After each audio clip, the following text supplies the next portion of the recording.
Peter Obi visits Bishop David Oyedepo in Canaan land for blessings. The presidential candidate of the Labour Party, Peter Obi, visited the founder of the Living Faith Church worldwide, Bishop David Oyedepo, at the Canaan land headquarters of the church in Ota, Ogun State. The resident in the church environment told our correspondent off record on Wednesday that Obi visited the cleric on Tuesday.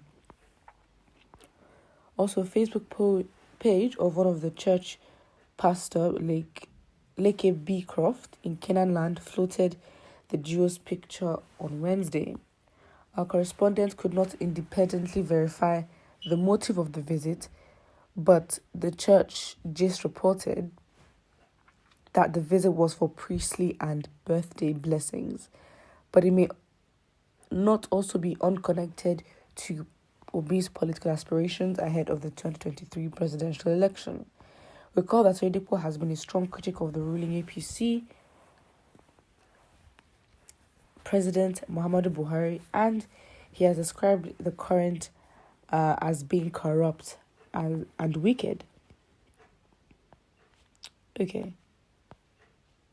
Yes, you can say that. Again, this is off record, so whether it's true or not, we never really know. Ideally, you'd want to see pictures, but whatever he went there for, again, all we can do is speculate. I think what may make this whole thing credible is the fact that Peter Obi wouldn't necessarily shove it in our faces and be like, look, I went to go see this Bishop David Oyedepo, like, look at what I'm doing. Does this make me look good? I guess, it's sort of move that somebody that is not as desperate as him would make. And let's say presidential aspirants of other parties, going that are Christian and going to Oyedepo would probably advertise it and make it a much bigger deal, if anything, because again, such endorsements from a moral leader, at the end of the day, not that it should change anything, but for this, for Nigerian society, that's a really big sign of approval, especially as religion is taken very, very seriously. So again, that could be a very tactical thing that it'll be wise for him to promote this. But I guess it's not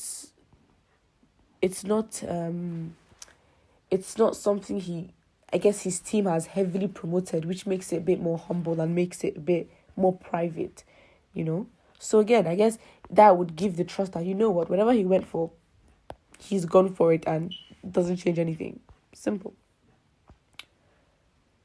If you're still thinking Peter Obi is not smart at politics, nor has the political capital to challenge for the highest office, you were left behind in 2003.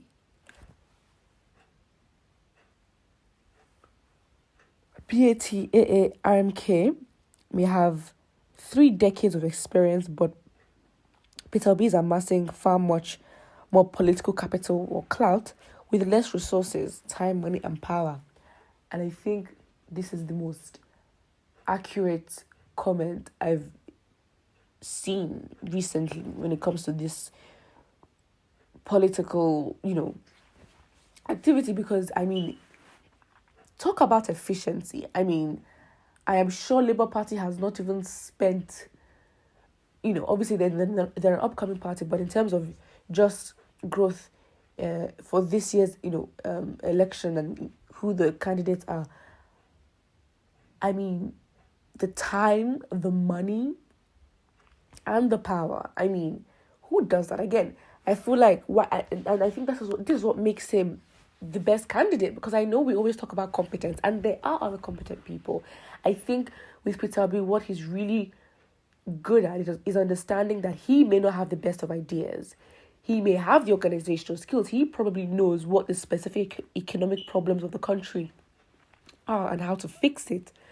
But again, when it comes to innovation, when it comes to building, he gives off the energy where he knows he doesn't have all the ideas. And so with the people he's going to work with, he understands that he has to make it work. And I think you have to understand the Nigerian political space is not going to change to one to a church in the next, I don't know, couple of years, or the minute that he enters into office.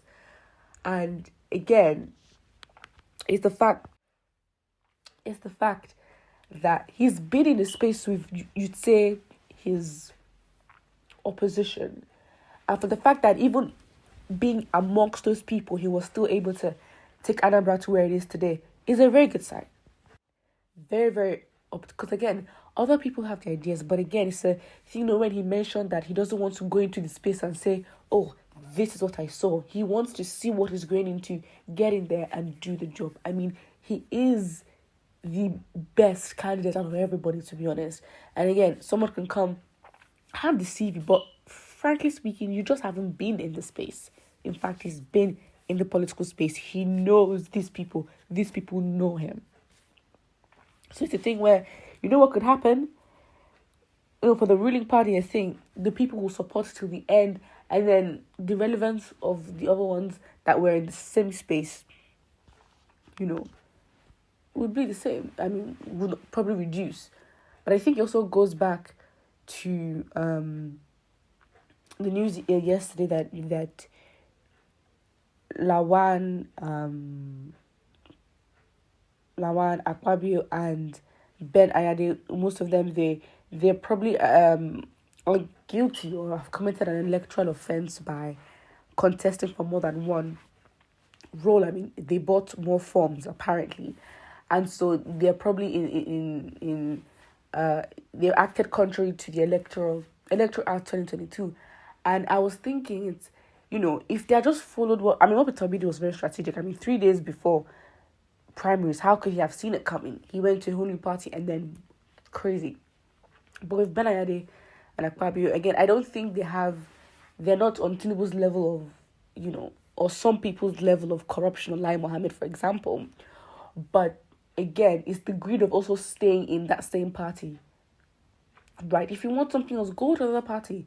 But some of them are, paid for the presidential form, lost, withdrew, and then, started supporting Tinubu and started making people support Tinubu, and as insurance, bought the forms for other roles. But then it's like they weren't willing to take the risk of going to another party that Peter Obi did, and they're paying for it. So again, it's how you choose to do things, because Peter Obi might have done the same thing. Obviously, it's not an APC, but again, if the party is not giving you what you want, you can just leave. Simple. Put what you think about it in the comment section below, and don't forget to like and subscribe.